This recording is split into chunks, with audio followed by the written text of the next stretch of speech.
December 21st, 1968.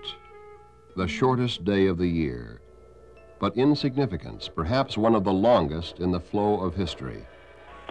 This is Apollo Saturn Launch Control. We are still go at this time.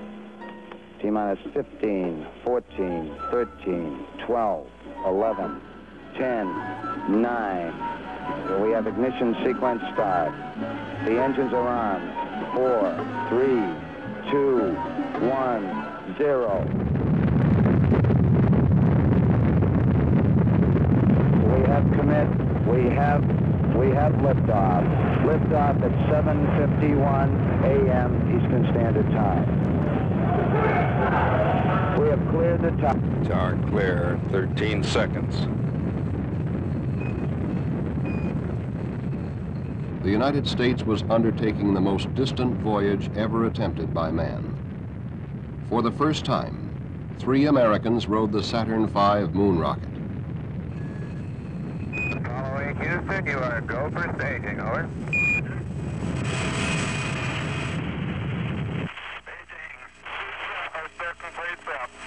Roger, understand, Sep.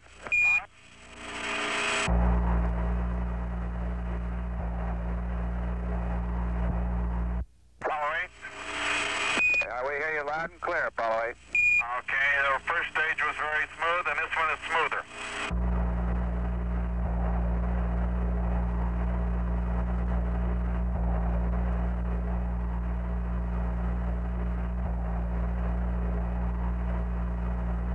Apollo 8 Houston, your trajectory and guidance are go, over. Thank you, Michael. Yeah, you're looking real good, Frank. Frank Borman, Jim Lovell, and Bill Anders were about to leave their cradle Earth and face the infinite frontier. Apollo 8 Houston. Go ahead, Houston. Apollo 8, you are go for TLI, over. Roger, understand. We're go for TLI.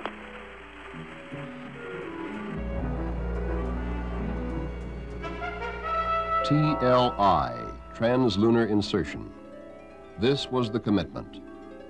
Borman, Lovell, and Anders were ready for the maneuver that would send them to the moon.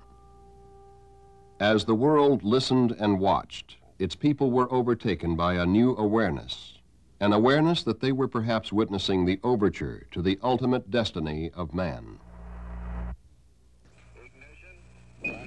Lovell confirms ignition. And the thrust is okay, Booster says. On board the spacecraft and in mission control, the men of Apollo 8 watched the readouts. Velocity buildup in feet per second.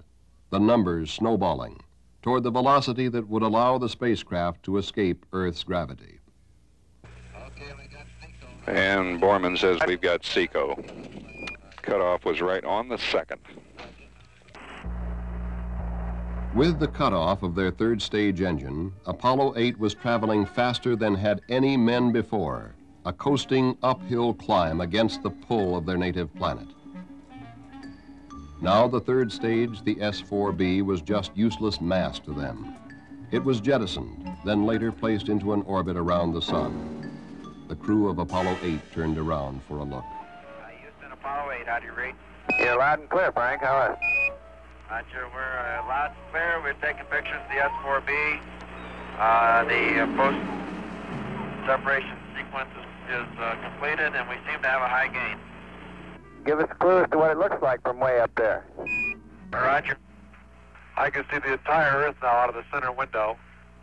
I can see Florida, Cuba, Central America, the whole northern half of Central America, in fact, all the way down through Argentina, and down through Chile. You picked a good day for it. Houston, for information, I'm looking through the scanning telescope now, and I see millions of stars, most of them the vending from the S-4B. The crew of Apollo 8 now settled down to the routine of the outward flight. Systems checks, observations, navigational star sightings. Jim, I've just been looking at your marks with respect to accuracy, and they figure they're within a couple thousandths of a degree of the theoretical optimum. Lovell's proficiency in navigating the spacecraft with its onboard optical instruments would eventually earn him the nickname the man with the golden fingers.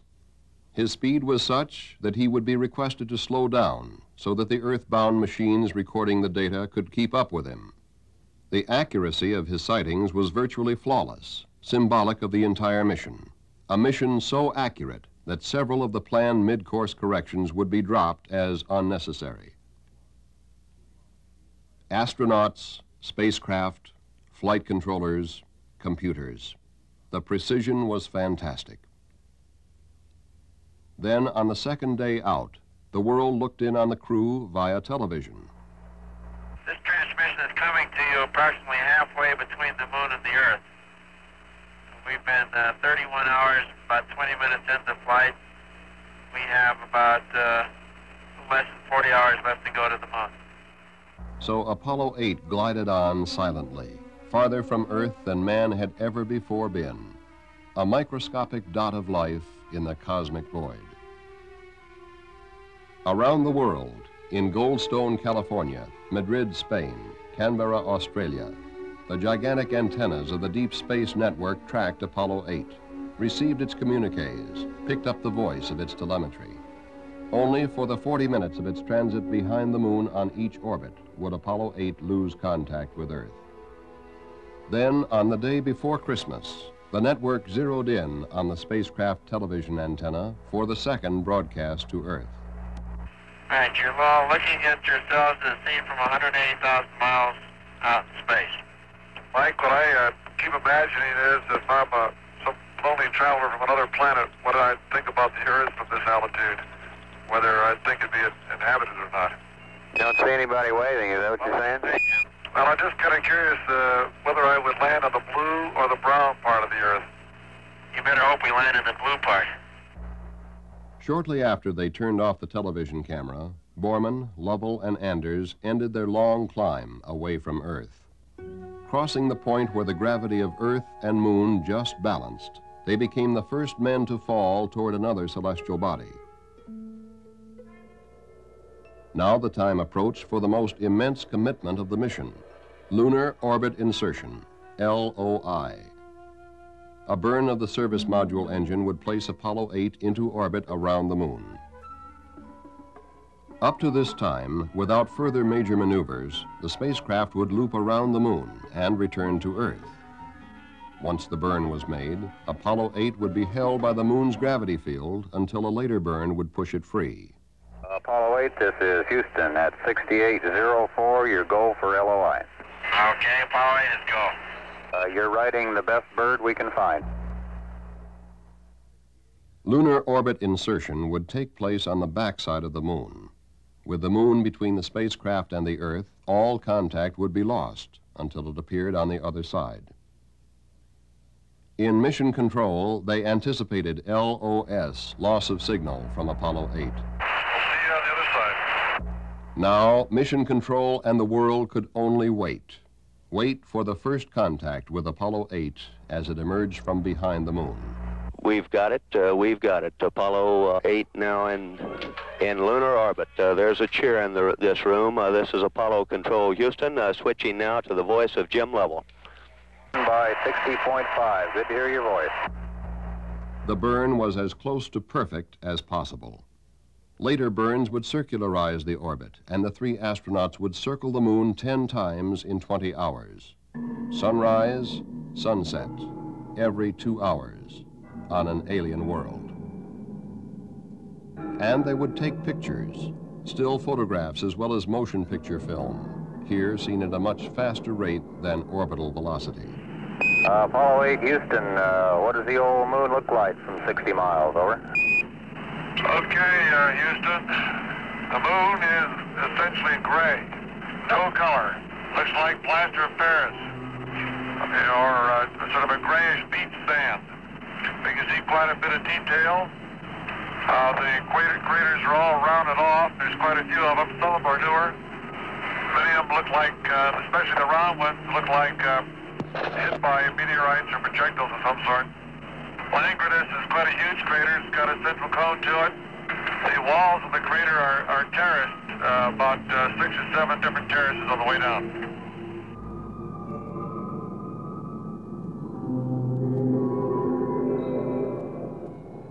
The world saw and heard the first live telecast of the lunar surface. Say, Bill, how would you describe the color of the moon from here?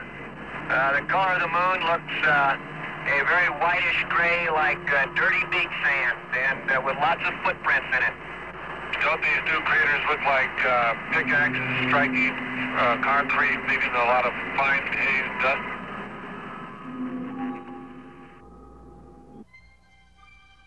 Scientist, engineer, astronaut, the world, all followed the progress of Apollo 8. For this was preparation, an advanced scout marking the way for those who would follow, those who would orbit, those who would land, navigate, track, observe, record, describe. There's no trouble picking out features that we learned on the map. Certainly looks like we're picking the more interesting parts of the moon to land in. The backside looks like a sand pile my kids have been playing in for a long time. It's all beat up, no definition, just a lot of bumps and holes.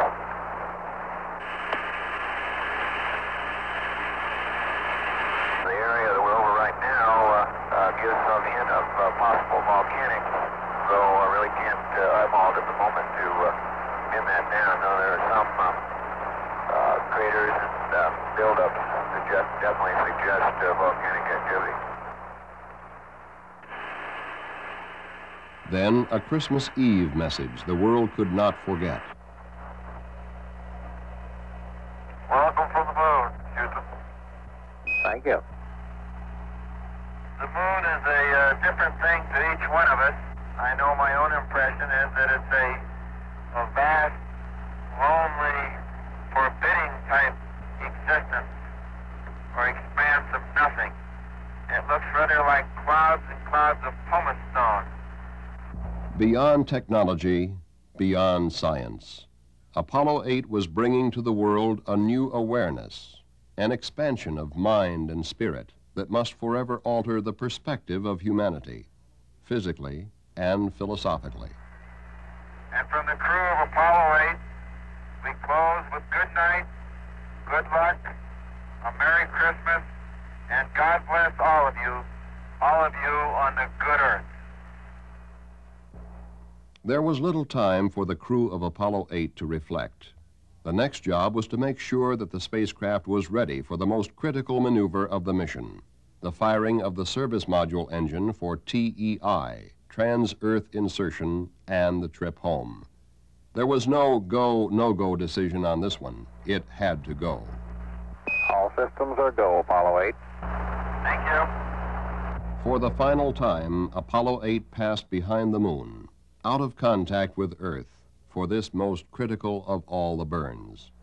On the ground, men waited. Apollo 8, Houston. Apollo 8, Houston. Apollo 8, Houston. Apollo 8, Houston. Apollo 8, over. Hello, Apollo 8. Loud and clear. Roger. Please be informed there is a Santa Claus. That's affirmative. You're the best ones to know. 3 very tired astronauts were on their way home. And with them rode an army of engineers, scientists, technicians, programmers, flight controllers, all those whose dedicated efforts were Apollo 8. After catching up on their rest, homeward bound, there was more a mood of elation, contrasted with the outbound loneliness. I told Michael you guys are up there, and he said, who's driving? That's a good question. I think Isaac Newton's doing most of the driving right now. We were enjoying the holiday, in the Christian world, Christmas, and we paused for a moment in our celebrations to watch 3 travelers heading home.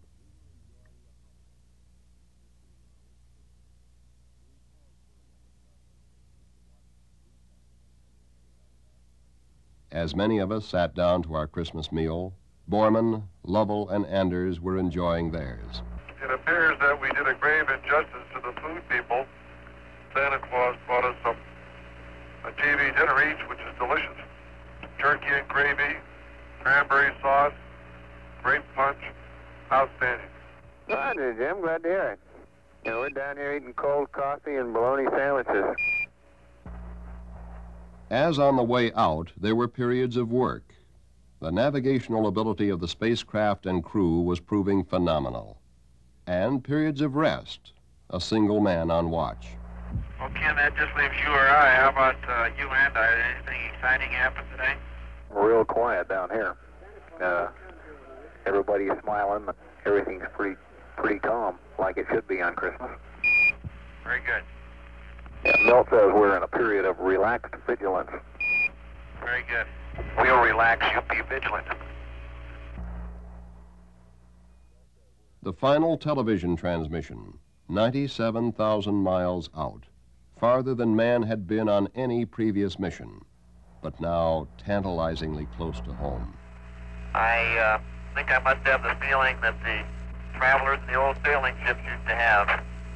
We've gone on a very long voyage away from home, and now we're headed back, and I have that feeling of being proud of the trip, but still happy to be going back home and back to our home port.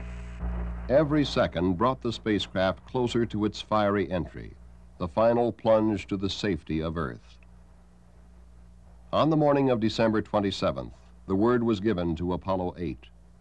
The pyrotechnic devices that would separate the command and service modules prior to entry were armed. Apollo 8, Apollo 8. Your go for pyro arm. Everything's looking good. Roger, everything's looking good here, Ken. On schedule, the command module jettisoned the service module to expose the main heat shield, aligned itself to entry attitude, and slammed into the atmosphere at 25,000 miles per hour, faster than man had ever traveled until Apollo 8.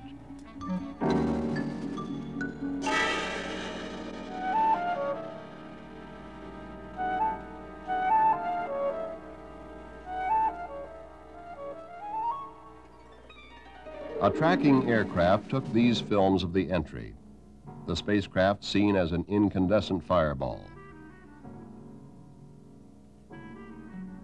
With the temperature on the heat shield reaching 5,000 degrees, the communications were blacked out. The men in mission control waited once more.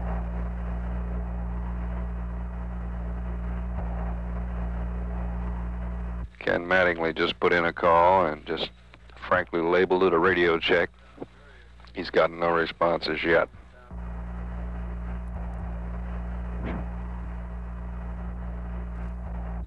Ken Mattingly puts in another call.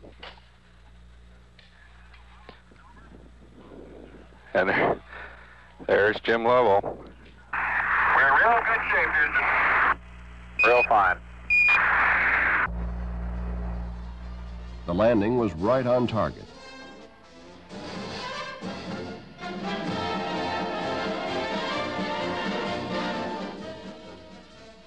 Later, Frank Borman would report passing over the recovery ship as Apollo 8 drifted down toward the sea on its parachutes.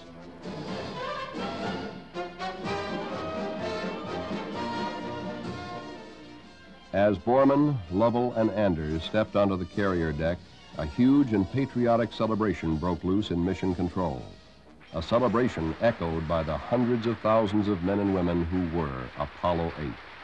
Again, it's Apollo Control here. I'm not sure how well our voice is getting out. There is a tremendous roar, an undercurrent of roar in the background. And I have never seen the degree of this emotional outpouring in any previous mission, including Alan Shepard's. I've seen rallies in locker rooms after championship games. I've seen happy politicians after elections, but none of them do justice to the spirit pervading this room. But the triumph of Apollo 8 was beyond the bounds of nationalism. It was a fruition of the ages of humanity. The first Chinese setting off a gunpowder rocket, the Englishman, Newton, the German, Kepler, the Russian, Tsiolkovsky, the American, Goddard. For one moment in history, the nations of Earth were united in the eternity of deep space. In Havana, in Washington, in London, in Moscow, in Tokyo. All of mankind joined 3 Americans, orbiting 60 miles above a stark, lifeless world. In the beginning, God created the heaven and the earth. And the earth was without form and void, and darkness was upon the face of the deep. And the Spirit of God moved upon the face of the waters. And God said, "Let there be light." And there was light. And God saw the light, that it was good. And God divided the light from the darkness. The vast loneliness up here on the moon is awe-inspiring, and it makes you realize just what you have back there on Earth. The Earth from here is a grand oasis in the big vastness of space. Give us, O God, the vision which can see thy love in the world in spite of human failure. Give us the faith to trust the goodness in spite of our ignorance and weakness. Give us the knowledge that we may continue to pray with understanding hearts. And show us what each one of us can do to set forward the coming of the day of universal peace. Amen.